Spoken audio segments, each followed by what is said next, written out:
Bom fim de dia para todos. Hoje é dia 22 de julho. Simbolicamente estamos na antivéspera de Tisha B'Av, que vai começar daqui a pouquinho, daqui uma hora, simbolicamente começa Tisha B'Av para a gente. Então a gente vai aproveitar esse finzinho de dia para estudar um pouquinho de Torá, já que temos uma paraxá super importante nessa semana e a gente não queria abrir mão de estudar Vait Hanan. E temos a presença, estamos muito felizes com a presença da Rabina Maru, que vai conduzir esse estudo. E em seguida, logo depois que a gente terminar o estudo da Torá, então aí sim a gente passa para o dia 9 de Av, e aí a gente vai ter então a oportunidade de falar um pouquinho sobre essa data importante do nosso calendário, algumas reflexões, e depois ler Megilat Eicha, o livro de Lamentações, para quem tiver força para seguir até umas 10h30 ou talvez 11 horas, não sei, tá bom? Então vamos dar início nessa primeira parte do nosso encontro de hoje com a leitura das Brachot, do estudo da Torá. Baruch atah Adonai Eloheinu melech haolam asher kidshanu b'mitzvotav v'tzivanu la'asok b'divrei Torah Amén. ve'arevna Adonai Eloheinu et divrei Toratecha b'finu v'fi amcha beit Israel ונהיה אנחנו וצאצאינו וצאצאי עמך בית ישראל כולנו יודעי שמך ולומדי תורתך לשמה ברוך אתה אדוני המלמד תורה לעמו ישראל. Amén. ברוך אתה אדוני אלוהינו מלך העולם אשר בחר בנו עם כל עמים ונתן לנו את תורתו. ברוך אתה אדוני נותן התורה. Amén. Bem-vinda, Maru, a palavra é sua. Gracias. Bueno, buenas noches a todos. Voy a compartir pantalla. Si me sale bien, siempre tengo problemas con esto. Supongo que saldrá bien. Vamos ver. A ver, a ver.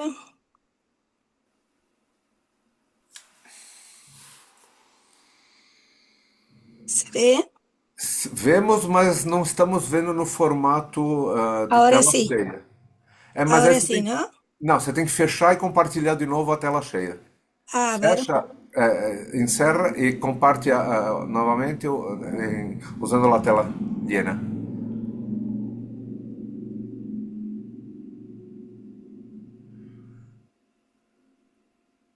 Ahí está. Ahora sí. Ahora sí. Bueno, Muy bárbaro. bueno. Esta vez costó menos.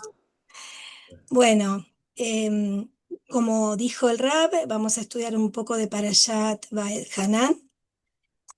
Esta para allá, bueno, yo preparé como un resumen. Esta para allá tiene como casi todas las parashot, varios temas. Aquí, en principio, Moshe le cuenta al pueblo judío cómo le imploró a Dios para que le permita ingresar a la tierra de Israel. Dios se niega, pero le indica que ascienda a una montaña para ver desde allí la tierra prometida. Moshe hace un repaso de la Torá, continúa con el repaso de la Torá, describe el éxodo desde la salida de Egipto, la entrega de la Torá, y los declara eventos sin precedentes en la historia de la humanidad. Predice que en generaciones futuras la gente se va a alejar de Dios, va a adorar ídolos, va a ser exiliada de su tierra y va a ser esparcida por todas las naciones, pero allí ellos van a recapacitar, van a buscar a Dios nuevamente y van a retornar a cumplir sus preceptos. También designa las tres primeras ciudades refugio ubicadas al este del río Jordán. Estas ciudades de refugio, seguramente ustedes se acordarán, estaban designadas para proteger de la venganza a quienes cometieran un delito de homicidio accidental o involuntario. Estas tres ciudades estaban ubicadas en la tierra que iba a quedarse en las tribus de Reubén, Gad y la media tribu de Menashe. También está para allá, tiene dos temas muy importantes, la repetición de los 10 mandamientos y los versos del Shema, que declaran los fundamentos de nuestra fe. Bueno, Bait Hanan quiere decir y suplicó. Y Rashi explica que la palabra Hinun es una expresión para pedir un regalo inmerecido, un matnat hinam, es decir, un regalo que no tenemos méritos para recibir. Entonces, Rashi dice que si bien los rectos podían basar su pedido en base a sus méritos, a sus buenas acciones, le piden a Hashem un regalo gratis, o sea, que le sea dado no por sus méritos, sino por la misericordia divina. A pesar de los logros de Moshe y de su compromiso con Dios, Moshe se da cuenta de que siempre es mejor apelar a la bondad de Dios que pedir algo en base al mérito propio. Nuestros sabios nos enseñan que rezar es una acción tan poderosa que Dios tuvo que pedirle a Moshe que dejara de rezar para no ceder ante la plegaria y poder permitirle la entrada a la tierra. Moshe sabía que la voluntad divina era definitiva, pero a pesar de eso siguió rezando, y Rashi nos cuenta que Moshe rezó 515 veces, lo que demuestra su determinación y su fe en el poder de la tefila.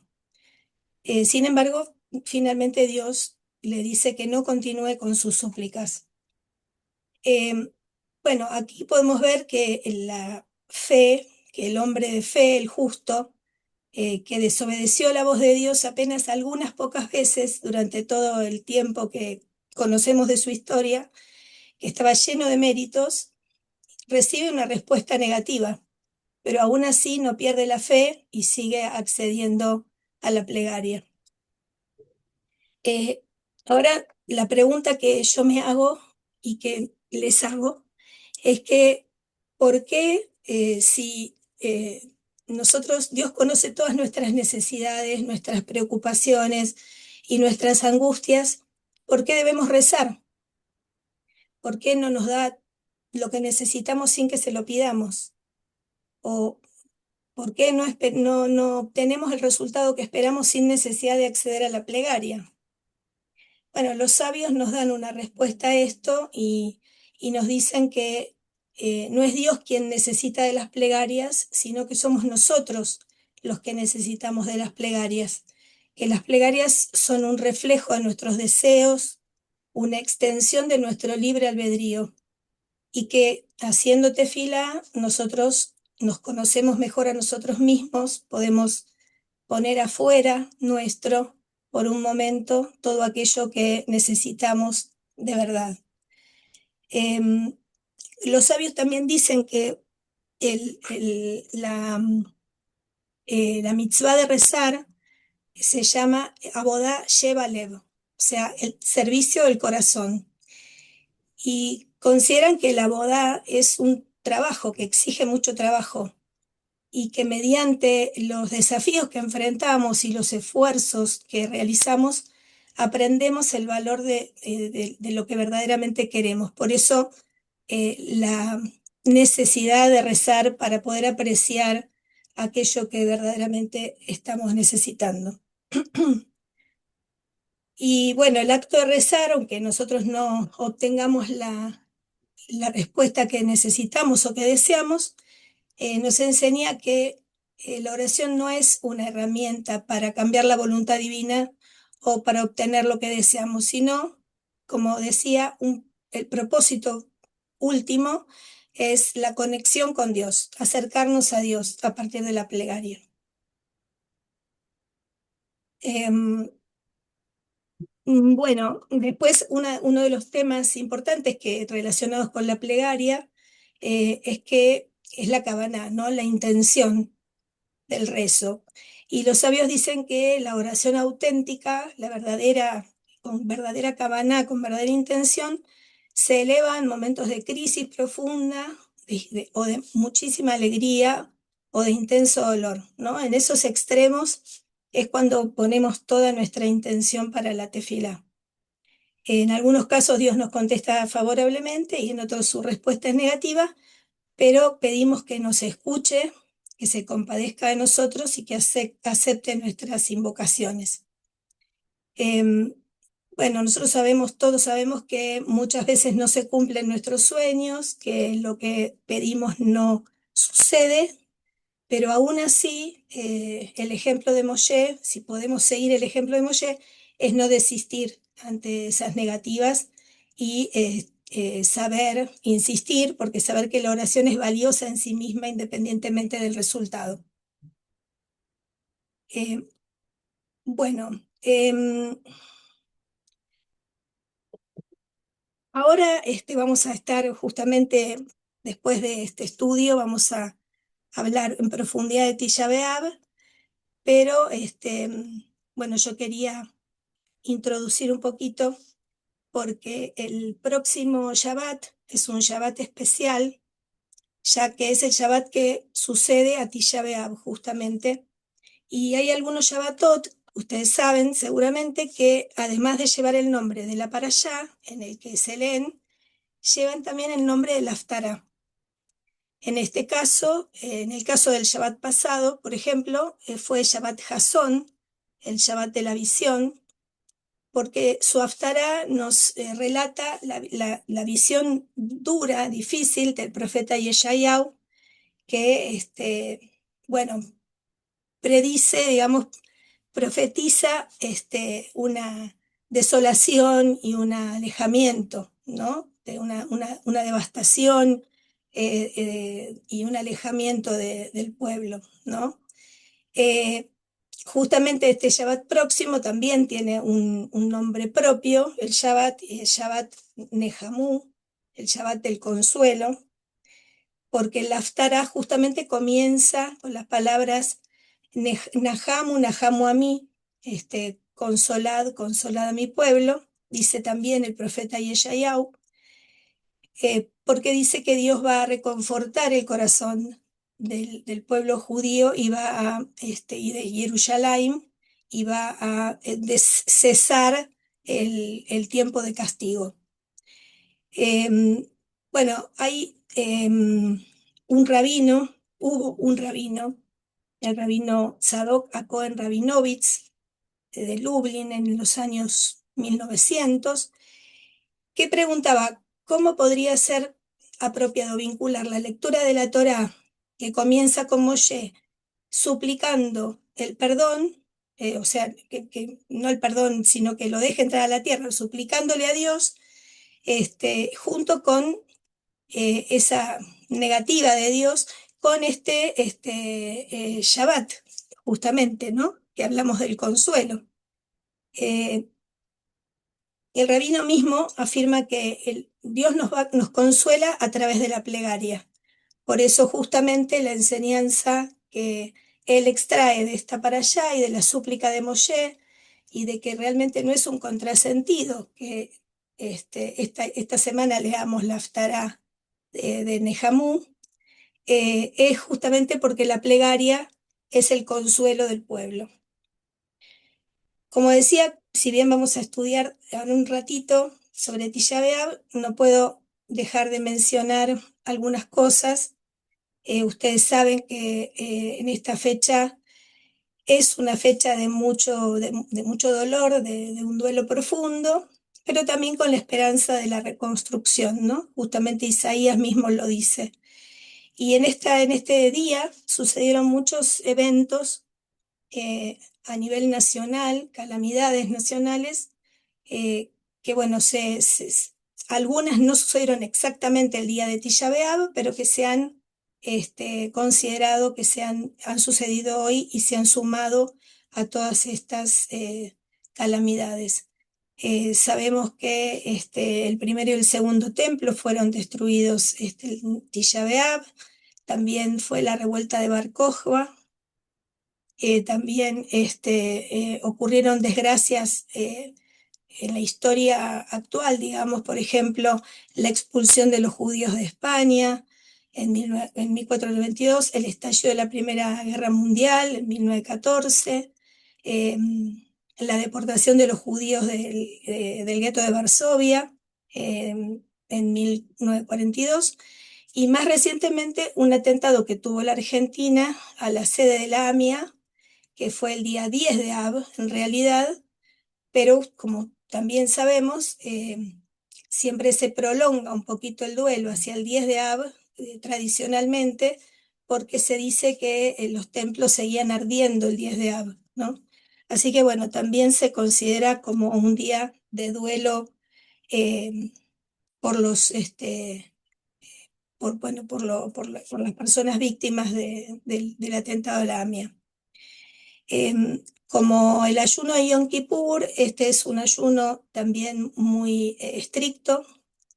No todos, no todas las comunidades lo hacen, lo llevan adelante, pero dentro de nuestra tradición es un ayuno que también dura 25 horas y tiene las mismas restricciones que en Kippur.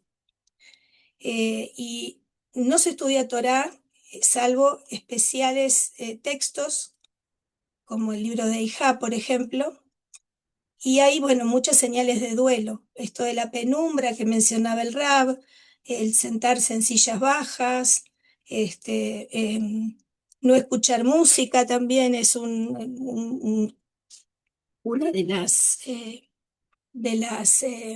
halajot de prohibiciones. Bueno, hay muchas.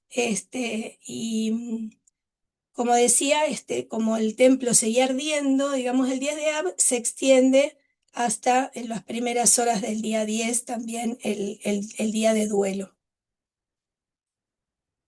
Bueno, como decía antes, un tema importante de esta parashá es el Shema. Eh, Aquí en esta porción de la Torá está incluido el primer párrafo del Shema, que nos dice, Be'ayúa de Barima L, y serán estas cosas que yo te encomiendo. Acá nos encontramos con una raíz del Ibrit, en la Dalet, la Beit y la Reish, que quiere decir hablar. Entonces, acá la utilización de la palabra, ¿no? Y efectivamente a partir de la palabra es que se transmiten las ideas y los ideales a las futuras generaciones. Por eso la primera exhortación del Shema habla de las palabras, ¿no?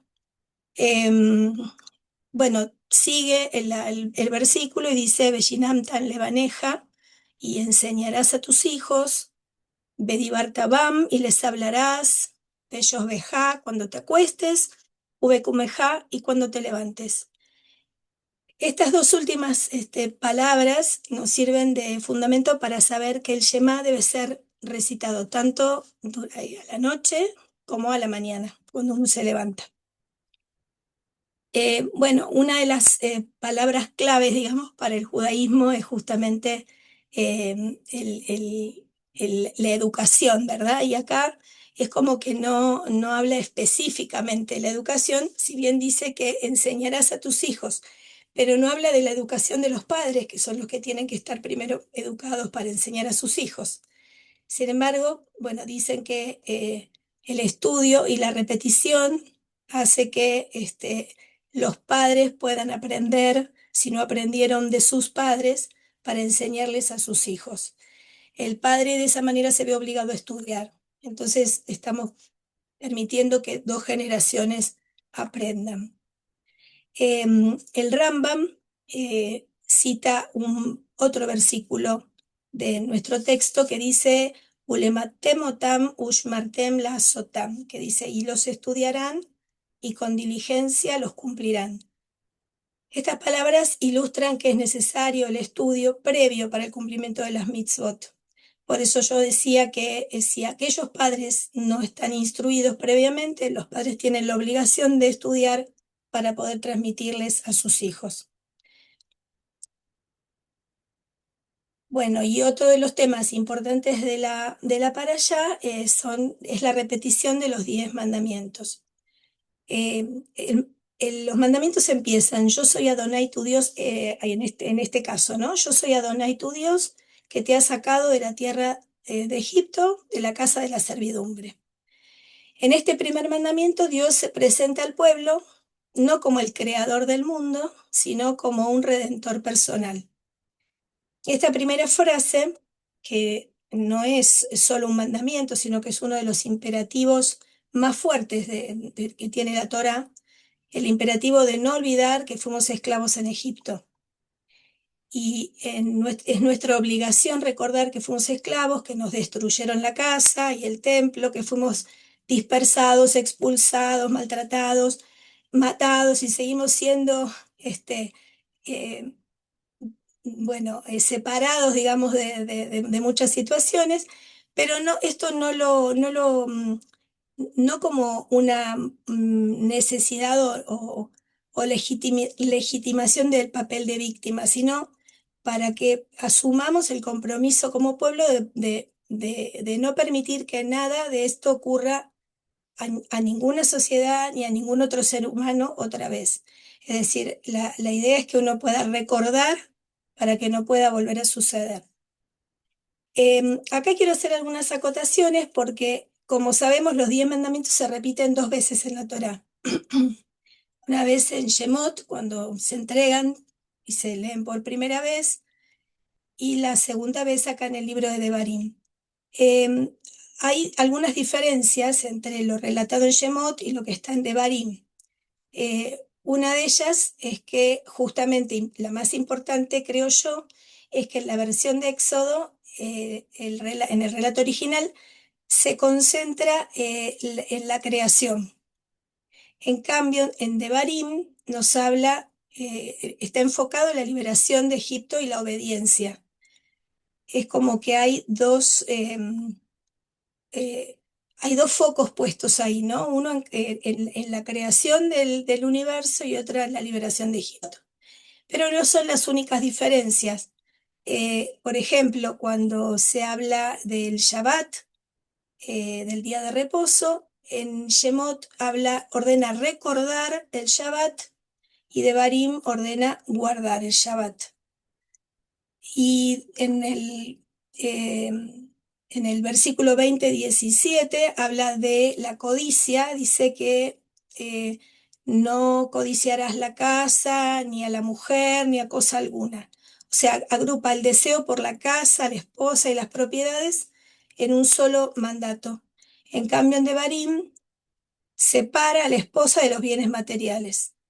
Lo expresa usando no codiciarás la mujer de tu prójimo y posteriormente ni codiciarás su casa, ni su campo, ni sus bienes.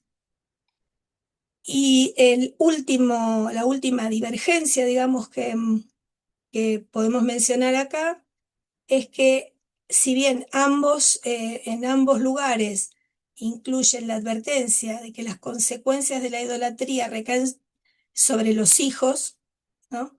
En Devarim añade las palabras para que te vaya bien al mandamiento de honrar a los padres, conectándolo directamente con la longevidad en la tierra de Israel. Bueno, eso es lo que encontré de los mandamientos. Y bueno, y por último, para terminar un poco con este día especial, que es Tisha B'Av, creo que después de la destrucción, del correspondiente duelo y del consuelo, a continuación, debemos dar paso a la reconstrucción para que nuestro judaísmo no deje de ser relevante, actual, desafiante y comprometido. Bueno, hasta aquí. Espero que haya cumplido con el tiempo, Rab. Estás muteado. Mejor que la encomienda, diríamos. Traté de hacer rapidito para dejar tiempo para No, mas todo y que... tenemos um pouco mais de tempo se alguém quer fazer perguntas ou observações, ou enfim, qualquer coisa relacionada a Paraxá por enquanto. Fiquem à vontade. Temos aqui quase três rabinos aqui presentes que vão poder esclarecer qualquer pergunta que vocês fizerem aqui. Dois rabinos e vírgula 9, vai. Mais ou menos isso, né?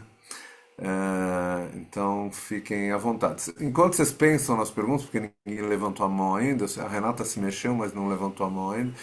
Enquanto vocês pensam nas perguntas, eu vou aproveitar 30 segundos de nossos anúncios, nossos reclames, que são os seguintes. Amanhã de manhã, é o dia de Tisha B'Av, Nós vamos ter uma atividade que não é do Neshama, mas é aberta para a comunidade, que é a leitura da Megilat Eicha no residencial Einstein, na Vila Mariana. Então, se alguém não puder ficar hoje por causa do horário, mas puder estar amanhã, ou conhece alguém que queira estar amanhã, ou queira ler duas vezes a Megilat Eicha, como é a tradição, diga-se de passagem, está convidado amanhã, só que às 10 horas no residencial. Se você já esteve lá, já deve estar cadastrado. Se não esteve, só me avise para que eu deixe o nome na portaria, tá bom? Amanhã, 10 horas, Vila Mariana. Ah, Na sexta-feira, à noite, 19 horas, temos o nosso Kabbalat Shabbat Neshama desse mês, agora de julho, quase última sexta-feira do mês, né? Na verdade tem mais uma, só que é dia 31, a gente preferiu fazer no 24. Todos então convidados, quem ainda não se inscreveu, não deixe de colocar o nome na lista, tem o link, amanhã cedo nós vamos mandar o link de novo, para quem perdeu o link. De qualquer maneira, já adianto que o Kabbalat Shabbat será no Dror, que fica na rua Bahia 883, portanto não se dirijam à Bahia 1260, porque não vai ter nada lá, mas sim no Dror Bahia 883, tá? Rua Bahia 883. O que mais? Isso nasce sábado de manhã, aí temos o Shacharit Shabbat Neshama Vait Hanan, quando vamos, entre outras muitas coisas, ler os 10 mandamentos, né? Publicamente e tal, então é um momento super importante do calendário também. Por fim, no sábado à tarde, estou falando esse sábado, dia 25, para os alunos do curso de judaísmo, temos uma aula especial. Na verdade, duas aulas, uma delas seguindo o nosso cronograma com o ciclo da vida, que começamos nessa terça-feira, e a outra, na verdade, a ordem ao contrário, a primeira delas vai ser com o Moré Aguinaldo, que vai nos falar um pouquinho sobre a experiência de fazer Aliá para Israel, né? Todas as partes difíceis, toda a burocracia, um pouquinho, né, sem entrar em detalhes, e todas as partes boas do que é morar em Israel, estar em Israel. Nesse momento ele está no Brasil, como vocês sabem, então ele vai estar com a gente. Não temos muito espaço lá na casa, vai ser lá em cima, no andar de cima, então não dá para receber muita gente, mas a gente vai transmitir isso, então se alguém quiser ouvir um pouco da história do Moré Aguinaldo, também vai poder fazer isso online, tá bom? Através desse mesmo link que vocês estão usando hoje. Por último, e não menos importante, muito pelo contrário, grandes festas estão chegando, né? Estamos praticamente com o martelo batido onde vão ser as grandes festas. Seja num ou no outro, temos duas opções ainda.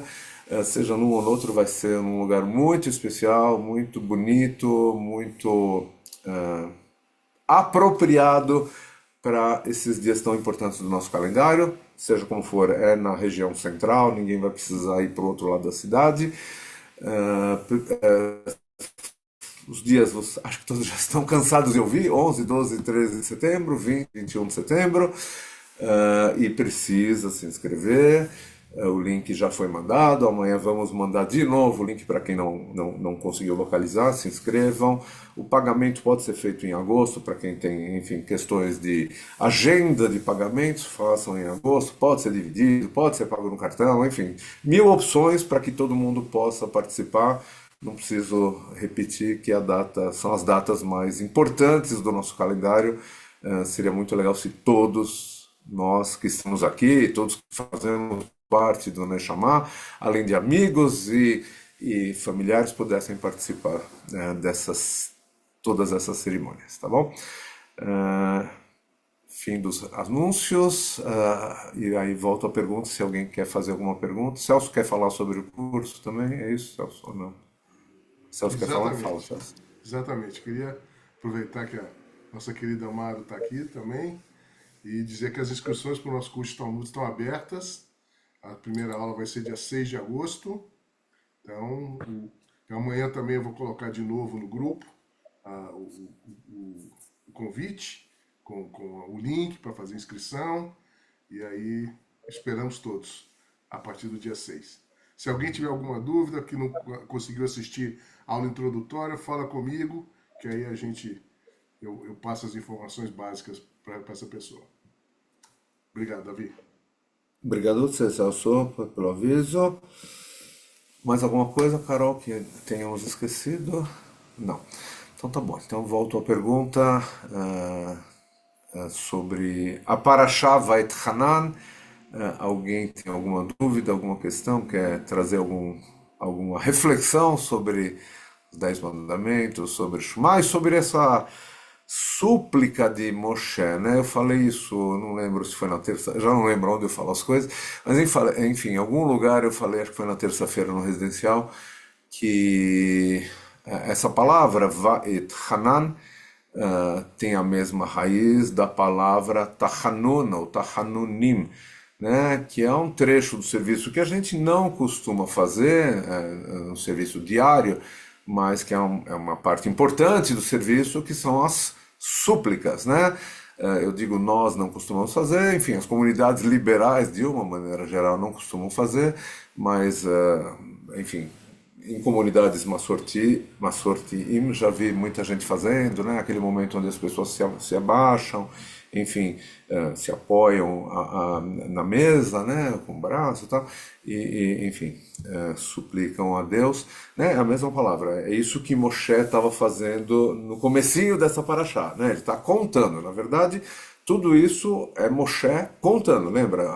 O livro de Dvarim são discursos de Moshe, quatro, cinco, três, enfim, há discussões sobre onde começa e termina cada discurso, mas enfim, são discursos de Moshe e ele está relembrando esse período de 40 anos, né?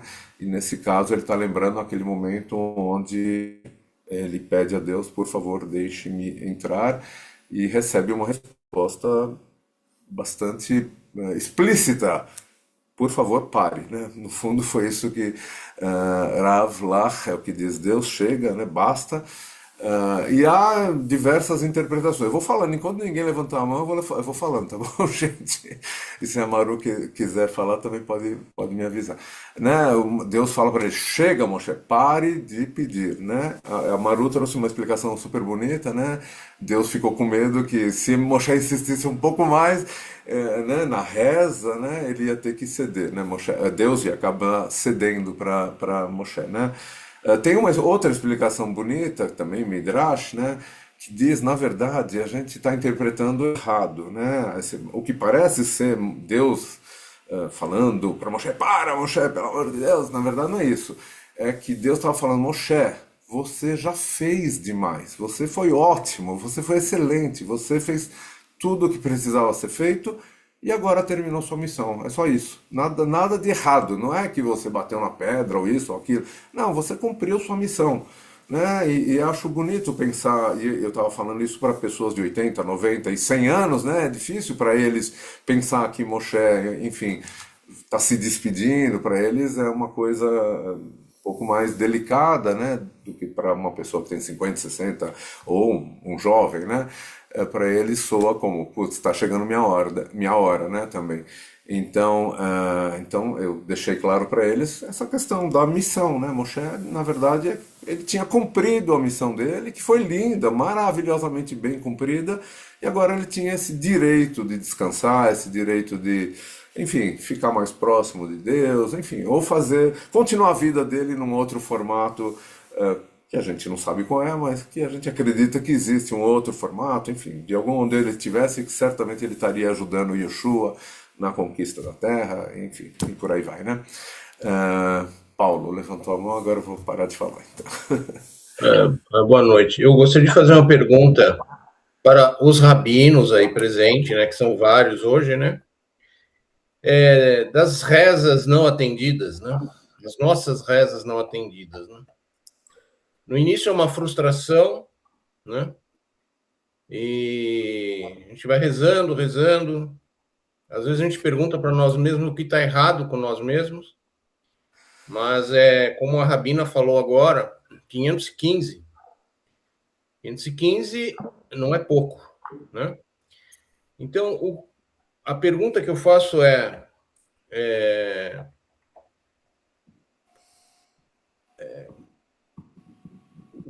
Essas 515, e em relação também às nossas rezas não respondidas, o que acontece com isso? Porque quando a gente coloca o coração numa reza e ela não é atendida, para onde vai esse esforço, né? Para onde foi o esforço de Moshe? Para onde foi o esforço das nossas rezas não atendidas?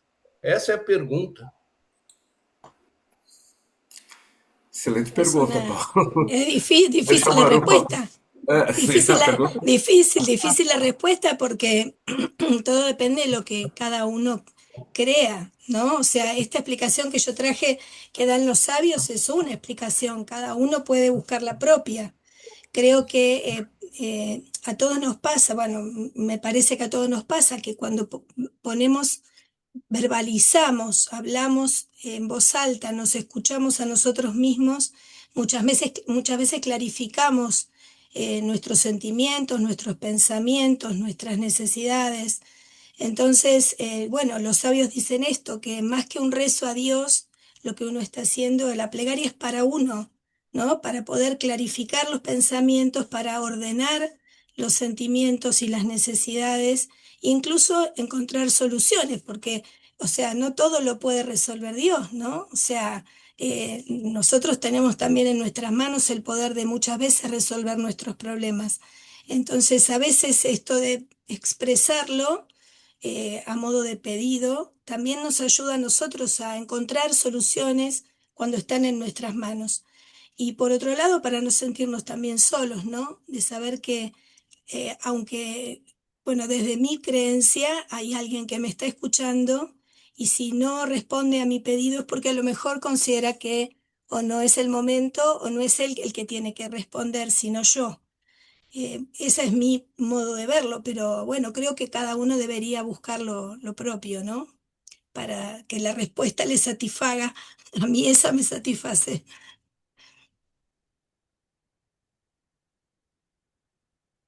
No sé Excelente, Maru. si Excelente, se Maru. Já vou passar a palavra para o André, e talvez ele traga alguma reflexão que tire Deus da jogada, aí pode ser bem interessante. Mas antes de falar, de passar a palavra para o André, eu assim, de minha vista, na minha opinião, enfim, ou uma das maneiras que eu costumo enxergar essa questão, Paulo, é que a gente, nós seres humanos, somos muito limitados, né? Tanto na questão do que a gente consegue ver, né? Quanto na questão do tempo, né? Nossa vida é muito pequenininha, né? Perto da infinitude de Deus, né? Ou do mundo, enfim. Então, nem sempre a gente vai ver a resposta para aquilo que a gente está procurando muito facilmente. Seja porque a gente não consegue enxergar, né, pela nossa pequenez, ou seja porque não é uma coisa que está ao nosso alcance em termos de tempo, né? Pode acontecer muito mais para frente, enfim. Então, eu costumo, como a Maru trouxe também, que eu achei muito verdadeiro, né? A gente não pode desistir, não vamos desistir, a gente continua pedindo, né? Não sei se 515 vezes, mas enfim, muitas vezes, e acreditamos. Eu acredito, enfim, que alguma hora Deus vai nos atender. Talvez a gente não tenha oportunidade de ver a resposta, talvez isso aconteça lá na frente, enfim, quem vai ver a resposta são nossos filhos, nossos netos ou próximas gerações. Alguma coisa assim. André, a palavra é sua. Olha, depois da tua explicação, depois da explicação da Rabina Maru, depois da explicação dos rabinos, eu acho que pouco resta que eu vou falar.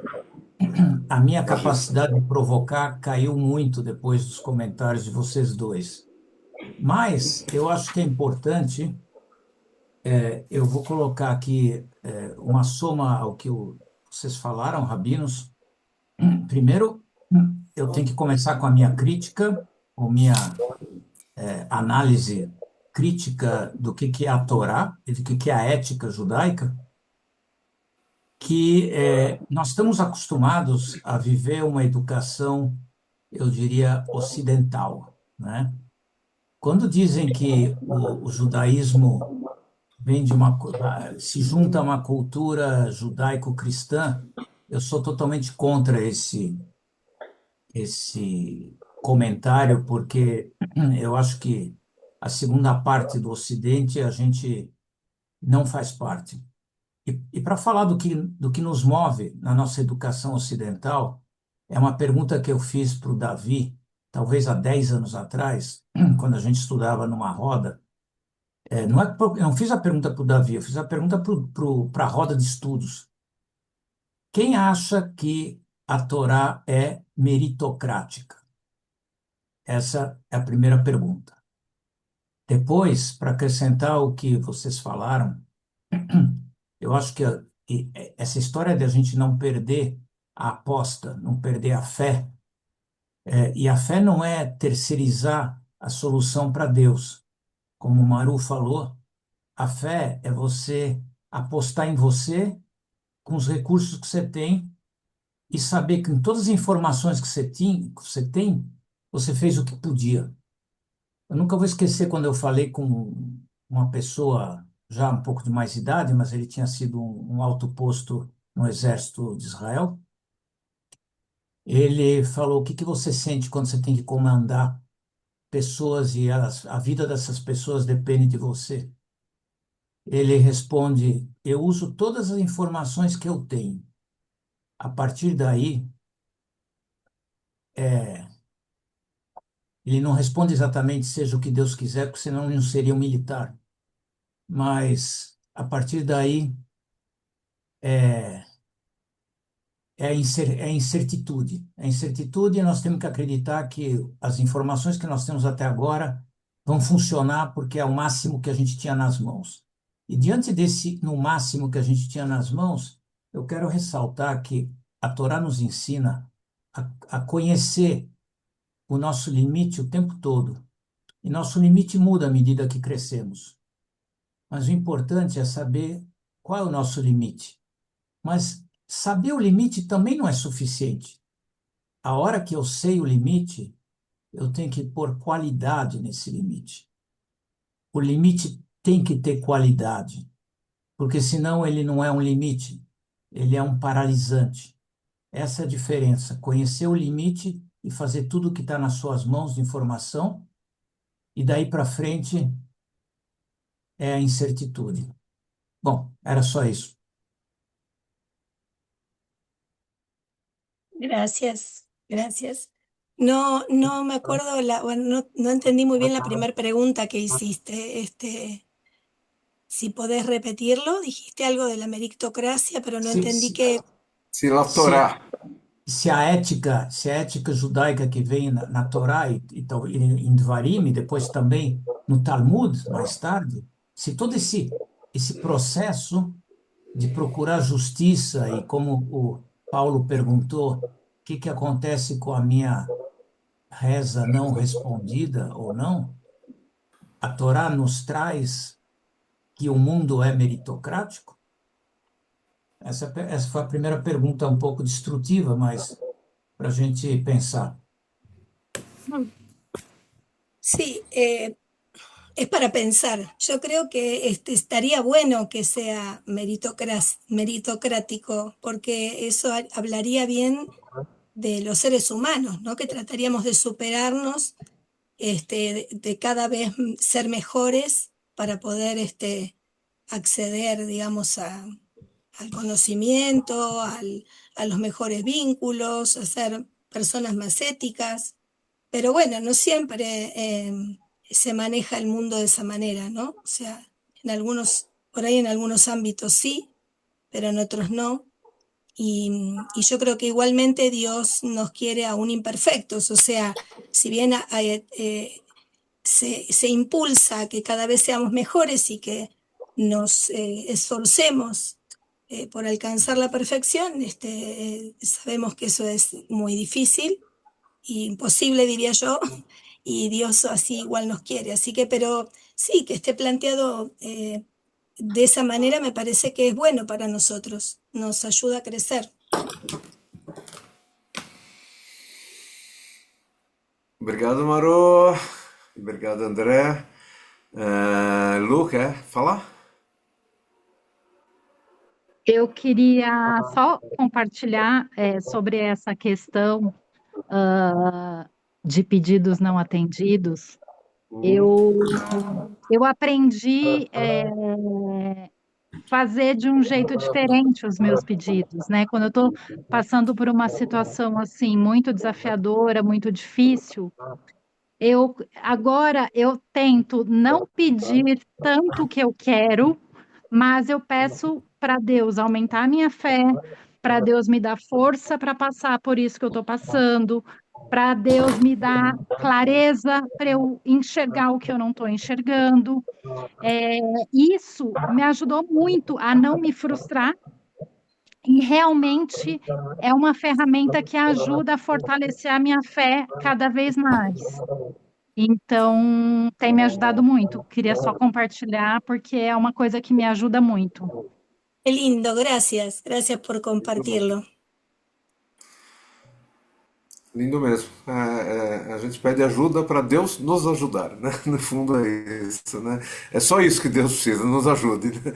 A entender a situação, a clareza, né? Para a gente poder enxergar e tomar a melhor decisão, porque isso é uma coisa que Deus não vai tomar por nós, né? A decisão, no fundo é nossa, né? Temos esse livre-arbítrio para tomar a decisão, né? A gente acha isso positivo, né? Normalmente, né?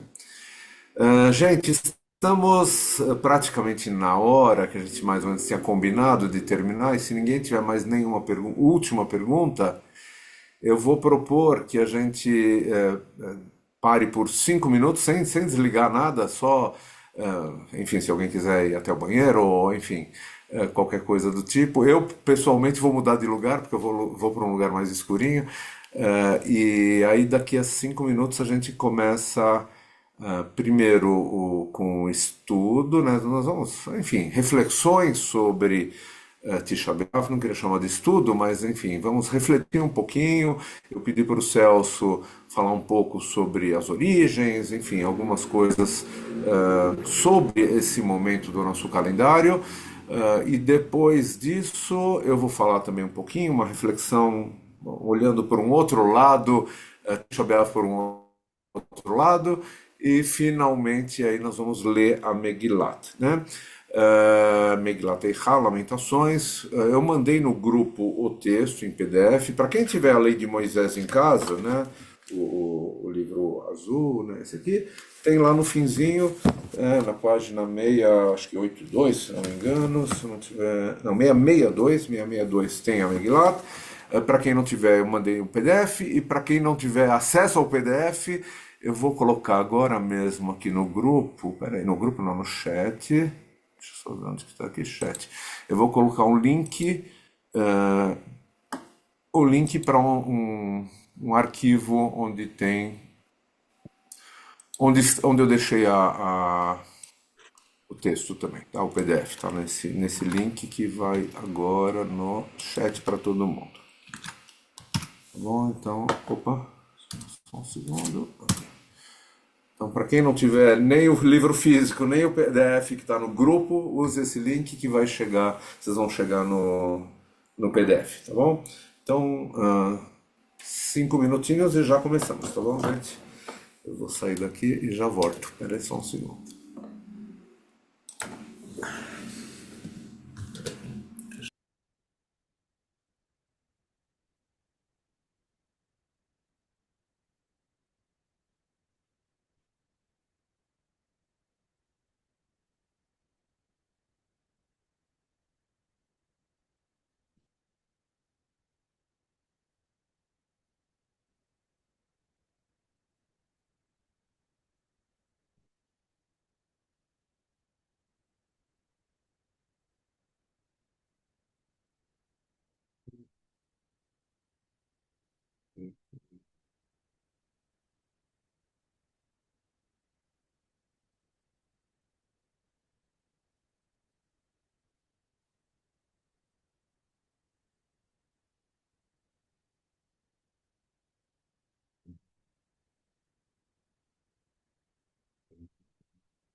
Como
está sentada, solitária, na cidade.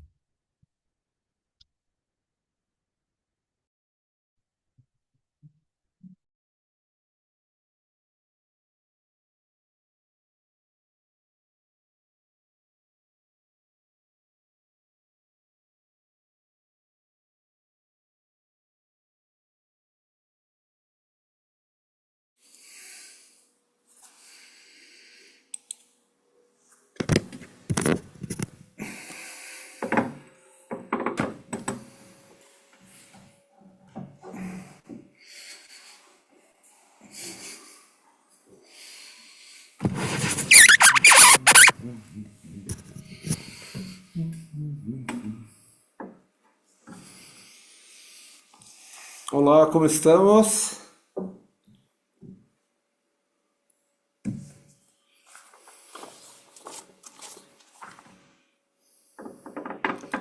Todos preparados?